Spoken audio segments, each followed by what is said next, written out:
Thousands of our army and paramilitary forces have lost their lives due to the terrorism that has been perpetrated by our neighboring country called Pakistan. And what happened in Pahalgam on 22nd of April was a ghastly massacre. And this was done by terrorists who who are Takfiri terrorists, who rounded up all men, separated the women and children, and shot dead all the men who were there, who had non-Muslim names and who could not pronounce or utter the kalima, and they were shot in their head. So this was the most gruesome massacre which took place in recent history in India. And as a result, subsequently, you know that my government had to reply on the 8th of May, and we had hit 9 headquarters of proscribed terrorist organizations, which were proscribed by United Nations. And then subsequently, you know, developments that took place. The Pakistani DGMO had to call the India DGMO asking for a cessation of all firing.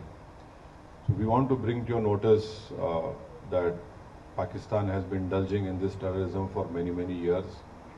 And there has been many questions that why don't you speak to them?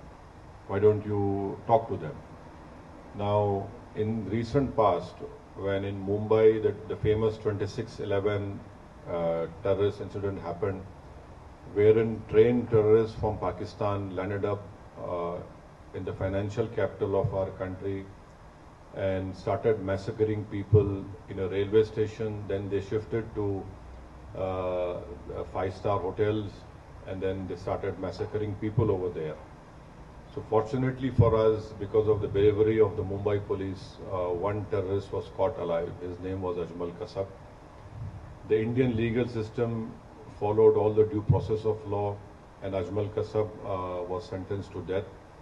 And Ajmal Kasab revealed many things. Our agencies were capable enough to record the audio conversations which a terrorist group sitting in Pakistan were having with terrorists who were killing Indians in 5-star hotels. And those conversations, they were clearly telling them, don't lose heart, kill as many Indians as you can and you'll go to Jannah. This was the conversations that were recorded. So after 26/11, my government, headed by the then Prime Minister, Dr. Manmohan Singh, late Manmohan Singh, the Indian investigators went to Pakistan, gave them all the evidence, the DNA and everything. And even some American citizens were killed in this terrorist act. But you'll be surprised to know that nothing moved forward. Many times Indian investigators went to Pakistan, Lahore, Islamabad, but nothing moved forward. What made Pakistan move forward in this terrorist trial was when Pakistan was put in the FATF grey list, and one such meeting was held in Germany, and India wanted one Sajid Mir to be indicted. So the Pakistanis cleverly said he's dead. But the moment this important meeting was about to take place in Germany, Pakistan comes up to the committee of FATF and says, Sajid Mir is alive. So can you imagine a country which was saying he's dead, suddenly he is alive, and then the Pakistani government says that our courts have convicted him for some 5-10 years. But the main culprits of 26/11 are still scot-free. They were convicted for money laundering, not for terrorism. Pathankot happened after my Prime Minister went to Pakistan uninvited. And I want to put it on record, I was the one who criticized him for going over there. There were many opposition parties who criticized, why did my Prime Minister went uninvited from Afghanistan to Nawaz Sharif's place? But our air base was attacked, and we lost many personnel over there. The Prime Minister said, Pakistan wants proof, you send your own team. Can you imagine any country inviting a neighboring country's spy agency to come to Pathankot. They were invited. They had seen, they were given all the records, but nothing moved, nothing happened. So this talk of, oh, why don't you speak to Pakistan? Who do we speak to Pakistan? You know, we have been cooperated with them, but Pakistan had never been forthcoming. So Pakistan army, Pakistan deep state is hell-bent on destabilizing India. We don't run, as our head of delegation must have told you, India does not run any terrorist camps. India does not indulges in any terrorism in anywhere. And now Pakistan has the cheek to say all these things. So the best thing now, which the Kingdom of Saudi Arabia, the Kuwait government and the Bahraini government, we have requested them when the delegation had met that they must ensure that Pakistan must be brought back in FATF grey list. That is where we will be able to control this terror financing of all these terrorist organizations. And do you know that when this person was made the field marshal in Pakistan, a US designated terrorist called Muhammad Ehsan was sitting right beside the field marshal. So this is complete. He is a US designated terrorist called Muhammad Ehsan, and there are photographs him shaking hands with this field marshal. So there is a clear-cut evidence of Pakistan's involvement. These terrorist groups are prospering over there. They are being trained over there. And their whole task is to destabilize India, to create more Hindu-Muslim riots in India. And the most unfortunate part is that Pakistan gives out a wrong message to the Arab world and to the Muslim world that we are a Muslim country and India is not a Muslim country. But Your Excellency, you know, you have more knowledge about worldly affairs, that there are 240 million proud Indian Muslims living in India. And not only that, we have our Islamic scholars are much better than any scholars in the world. They can speak the best of Arabic language. In fact, we have some famous Islamic scholars who have done great work in the Hanafi fiqh jurisprudence, and their judgments are accepted by the religious scholars of anywhere in the world. So this Pakistan's false propaganda that India is hurting us because we're a Muslim country, it is completely wrong. And in fact, Pakistan, if it stops these Takfiri terrorist groups, there will be stability in South Asia, there will be progress in South Asia. And Pakistan has put obstacles even in the SAARC. India wanted a bilateral railway agreement between all the SAARC countries. India wanted Bangladesh, India train, but Pakistan has always not allowed it. So we hope that our delegation, which is here on this purpose to request you to bring to your light what Pakistan has been doing in India, and this false propaganda of Pakistan that they have this great military prowess and nothing like that. What happened on the 9th? Their 9 air bases were targeted.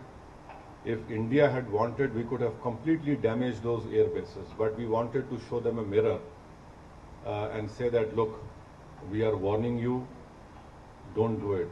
Don't force us to go on that path, wherein instead of creating a crater, we'll create graves for you. But 9 terrorist organizations' headquarters were targeted, and another shocking thing was this person who led the Namaz-e-Janaza of all those terrorists who were killed over there. The Namaz-e-Janaza was performed by a person who's again a designated US terrorist. And in Namaz-e-Janaza you have these proscribed organization members along with the Pakistani army.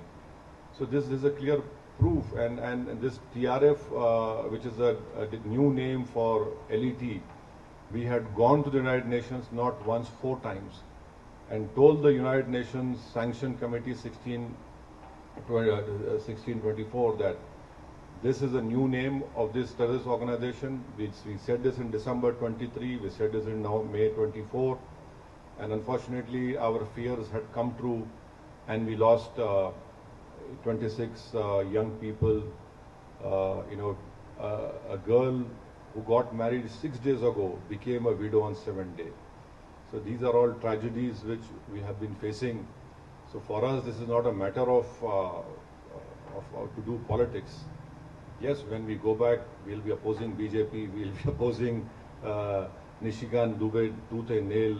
But here, this is a matter of security of our country, integrity of our country, and we would request the Kingdom of Saudi Arabia also that you have faced terrorist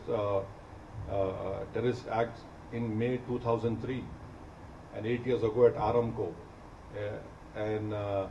so we hope that, and also you know very well that the Ulema Council of Saudi Arabia have given a fatwa against terrorism. In that fatwa, they have clearly stated that financing of terrorism, you are complicit in the terror act.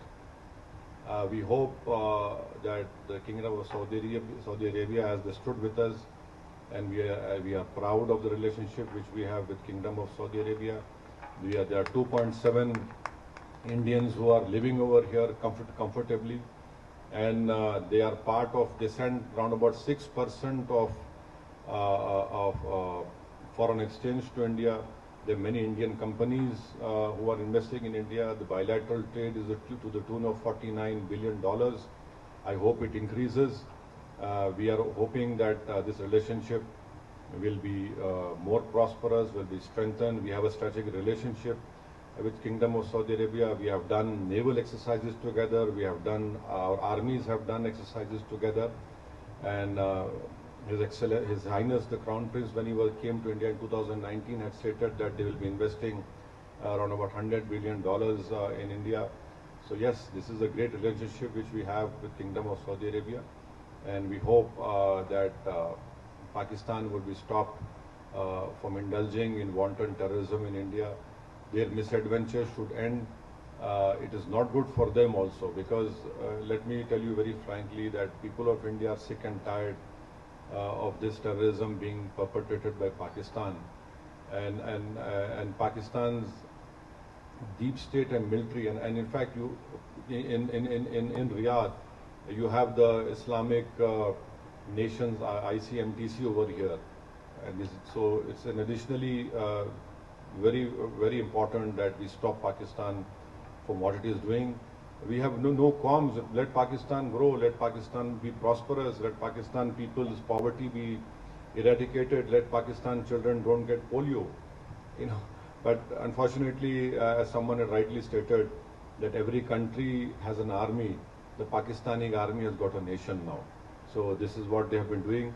I hope that whatever our delegation has met His Excellencies in our visit of today and yesterday and tomorrow also, we hope that a positive response would be there.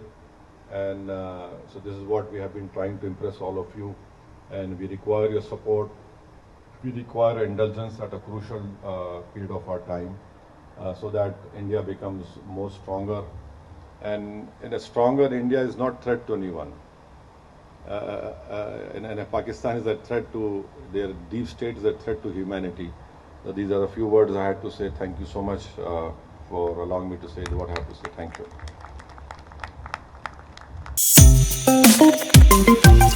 you.